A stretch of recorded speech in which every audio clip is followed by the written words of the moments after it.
How you doing, Louis? Can you hear me?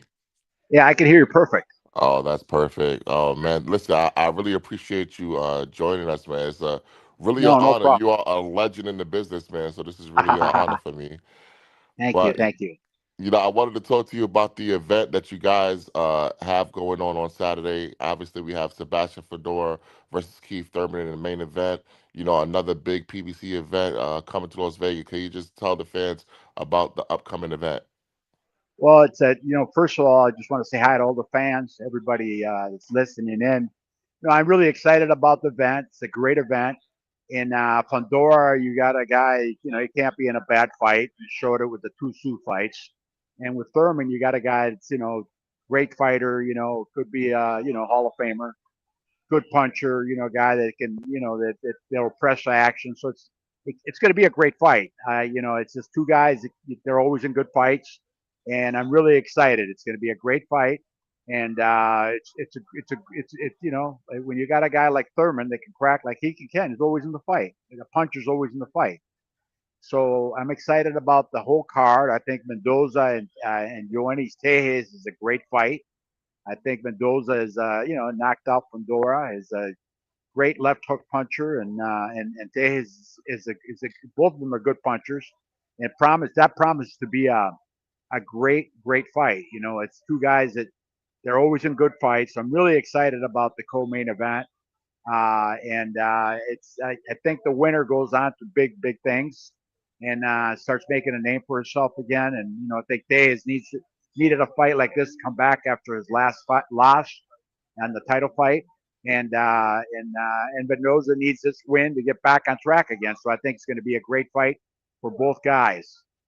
On the Yeah, third fight, you're gonna if yeah, it people are feels like watching. that's a real 50-50 fight. Yeah, it's a That great fight. It's a fight that's gonna have fireworks. Two guys that are always in great fights, and it's gonna be exciting. Now the third fight of the night, you got probably to me the best middleweight in the world in Joanne and Feliciano. Okay, Feliciano is it's very special fighter. The guy hasn't lost in 7 years. I mean, he's fought all over the world. He's right from where Kid Gavilan's from Camagüey, Cuba. He's got the 18 and a half inch neck. You saw him in his last fight when he fought Tyrone Davis. Real durable guy, and he didn't let him think. He was all over him.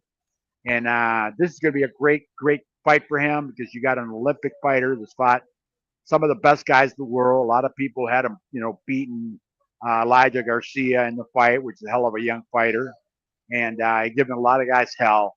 So this is going to be a great test to see if he is the best middleweight in the world. And Garcia's never been stopped. If he can make a statement like stopping him, we'll show what I'm talking about. He's a special fighter. So I'm excited about that. And in the heavyweight match, you got a Gergen, which is very good, great young talent from Yeah, Armenia. Big Googs. Yeah, That's my guy right there. yeah, great guy. He's managed by Danny Thornton, which is a great guy, friend of mine, and Joe Goosen, of course, trainer, Hall of Famer, and I think they're doing a great job with him, and I think that he's fighting a guy that Navarro they had Leonor Parole down twice in the canvas. A guy can punch a little bit, Navarro. So a dangerous guy, and this will show too what Jurgen's made out of. And I'm excited about the whole card. I really am. I think it's you got Elijah Garcia coming back against Newman, which is also a great fight. I think Elijah Garcia is one of the best middleweights in the world, and I'm excited to see him come back. Now, you have been in a boxing business for quite some time. You are a legendary promoter. You're still going strong with Warriors Boxing with PBC. What keeps you motivated these days in the boxing business? Well, I've been in boxing since 1982. I started in St. Paul, Minnesota, with the Burnett brothers, and then I moved to Miami in '84. And I hooked up with Chris and Angelo Dundee, and they were my mentors really. Once it started me get going in Miami, and of course, I met Roberto Duran in 1985, and I started working with him.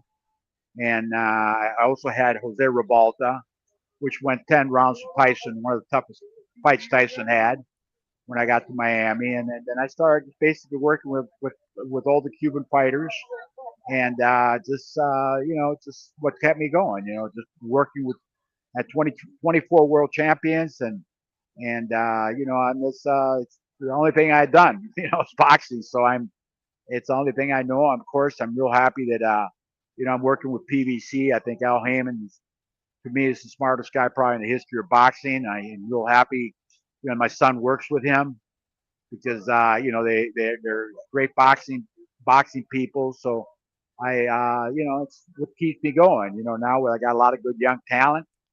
I got, of course, Morrell fighting April 18th in Liverpool against Colin Smith. Good fight. I got the Bonilla twins fighting on the 12th in the Hard Rock, and I also got Armando Martinez, a 35 pounder, fighting.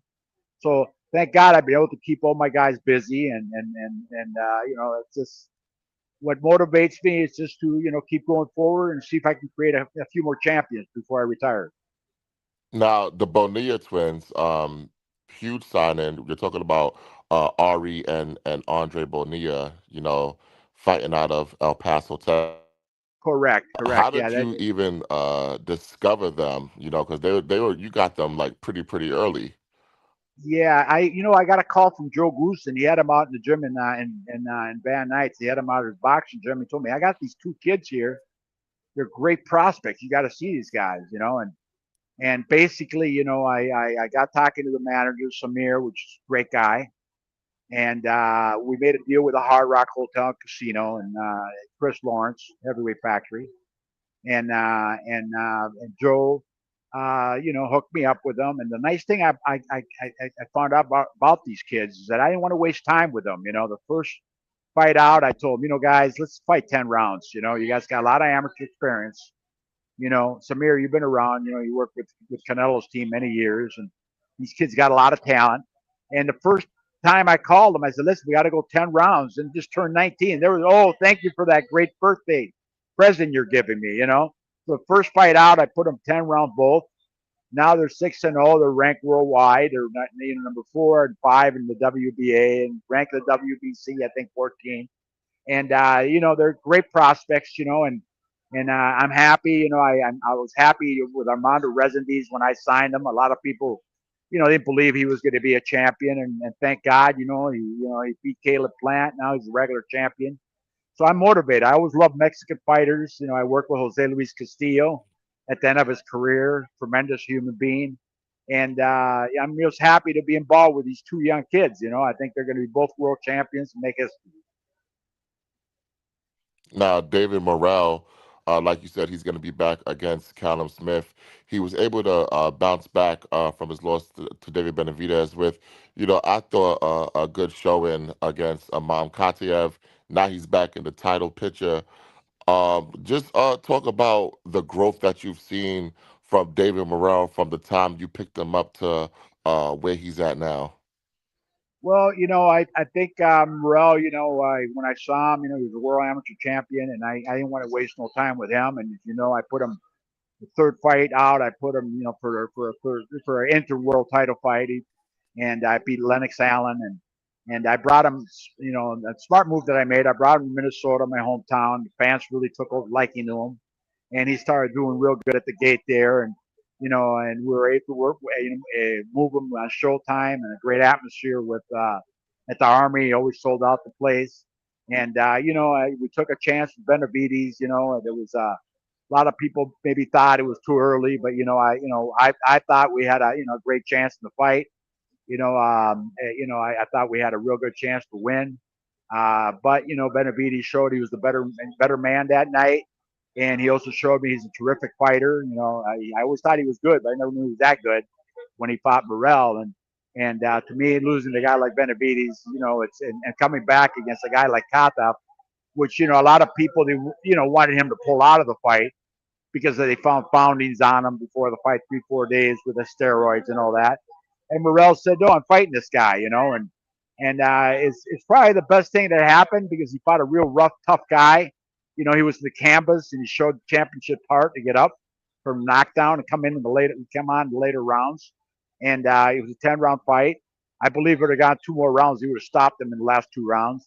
So it was a good test for him, and to come back with that kind of competition, and with Column now, is we got this fight with for the WBO title with a with a great champion and Colin Smith, train my great friend, Buddy McGirt, we're going to Liverpool to fight the guy. He's a great champion, and Morel's doing great in camp. He's getting great sparring, and of course he's training with Ishmael Salas now, and he's been in camp for 3 months. He's getting along great. So it's going to be a great fight to go over there and do what we got to do and bring the title back home. Now, when you assess talent, how do you decide on, hey, you know what, this is a guy that I need to sign? Like, what's your criteria for doing that? Well, it's I've been in it such a long time. I can basically go to a guy. I got a good eye for if a guy can fight or not. Yeah, I just of course they got to have good amateur background. Sometimes they don't have that good of amateur background. They can fight. It all depends. You got to it's something you got to have. I've been in so many boxing gyms and I worked with so many different great fighters. I was blessed to work with Roberto Duran. I worked with Wilfredo Gomez at the end of his career, with Eusebio Pedroza, with Joel Casamayor. Tyson spent a year with me back and forth from Paso Robles to Vero Beach. So I spent a lot of time with Mike, good friend of mine. And being around a lot of great fighters, you can see good talent, when they come up. yeah. Now, your son, Louis Jr., he because a few years ago on Brunch Boxing, we made a list of the biggest movers and shakers in boxing, and I had Louis DeCubas Jr. at number 2 on the list, and everyone was asking me, "Who the hell is Louis DeCubas Jr.?" I said, "Guys, you don't if you don't know him now, you're gonna hear his name a lot. What is it like to see like how prominent your son has grown in the boxing game? So like really he's looked at as the guy at PBC. Well, my son was hanging out with me since he was a kid, with all the great ones I mentioned, and picking their brains and been in boxing since a little boy. He was just been in boxing when all the great camps with me with Duran, with all the fighters. He'd spent camps with me, Casamayor, he was in every camp since he was 15 years old. And, he learned from a lot of the great fighters, but I also think that, early on, just had a knack for boxing and it also helps, that he was able to hook up with Al Heyman, which to me is the smartest guy in the history of boxing. Learn a lot of the great things from him, and I think that I'm very proud of him. He's very good at fighters, but he's created a lot of great talent, and so I gotta say he does a great job. Him and Al are a great team, and I'm very proud of what my son's done, and I think he's going to be doing a lot of great things in boxing. He's got the knack for it, and he's great with boxers. Yeah, absolutely.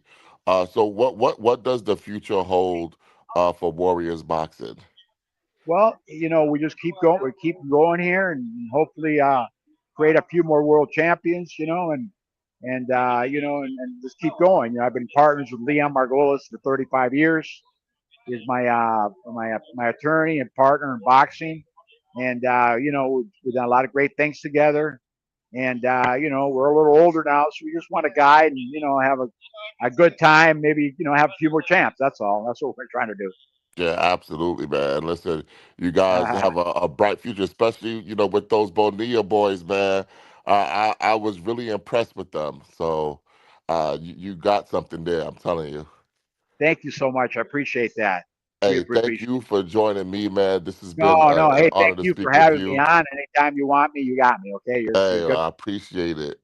Thank you, brother. All right. Bye Thank bye. you, Louis All right. Bye DeCouva. bye. See you, ladies and gentlemen. Bye bye. Thanks. Bye bye. Take care. Bye bye.